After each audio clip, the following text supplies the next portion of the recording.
ಮಂಗಳೂರು ಅನ್ನುವಂತಹ ಪ್ರದೇಶ ಭಾವನಾತ್ಮಕವಾದಂಥ ಸ್ಥಾನವನ್ನು ಪಡೆದಿದೆ. ದಕ್ಷಿಣ ಕನ್ನಡ ಜಿಲ್ಲೆ ಎನ್ನುವ ಹೆಸರನ್ನು ಬದಲಿಸಿ ಮಂಗಳೂರು ಜಿಲ್ಲೆ ಎನ್ನುವ ಹಾಗೆ ಮರುನಾಮಕರಣ ಮಾಡುವಂಥ ಉದ್ದೇಶದೊಂದಿಗೆ ಈ ಒಂದು ಪತ್ರಿಕಾಗೋಷ್ಠಿ ನಡೀತಾ ಇದೆ. ಈ ನೆಲದ ಮೂಲ ಅಸ್ಮಿತೆ ಇಲ್ಲಿನ ದೈವಾರಾಧನೆ, ಅಲ್ಲಿನ ಪ್ರಾಚೀನ ದೈವಗಳ ನುಡಿಕಟ್ಟುಗಳಲ್ಲಿ ಬರ್ತದೆ. ಮಾನಿ ಮಂಗಾರಂದ ಎರಮನೆಡೆ ಉಲ್ಲೆರ ಬಾಲಂದಂಗರಸು ಮೋವಂದರ್ವತ್ತನ ತೊಟ್ಟಿಲಿಗಿಯರನಗ ಪಂಥಿ ಪರಕ್ಕೆ ಕಟ್ಟದಿ ಮುಡಿಪು ಅಂತ ಬರ್ತದೆ. ಅದು ಬಲವಂಡಿ ದೈವದ ಪಾರ್ಧನದಲ್ಲಿ ಬರ್ತದೆ. ಇದು ಮಂಗಾರ ಅನ್ನುವಂಥ ಹೆಸರು ಅದಕ್ಕೆ ಉಲ್ಲೇಖ ಇತ್ತು ಅನ್ನೋದಕ್ಕೆ. ತುಳುನಾಡಿನಲ್ಲೇ ಅತಿ ಪ್ರಾಚೀನ ಕ್ಷೇತ್ರ ಮತ್ತು ದೊಡ್ಡ ದೈವವಾಗಿ ಹೆಸರಿಸುವಂಥ ಮಲರಾಯ ದೈವದ ಒಂದು ನುಡಿಕಟ್ಟಲ್ಲಿ ಬರ್ತದೆ.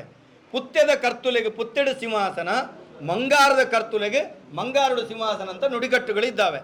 ಆದ್ದರಿಂದ ಮಂಗಾರ ಎನ್ನುವ ಶಬ್ದವೇ ಮಂಗಳೂರು ಆಗಿ ಪರಿವರ್ತನೆಗೊಂಡಿದೆ.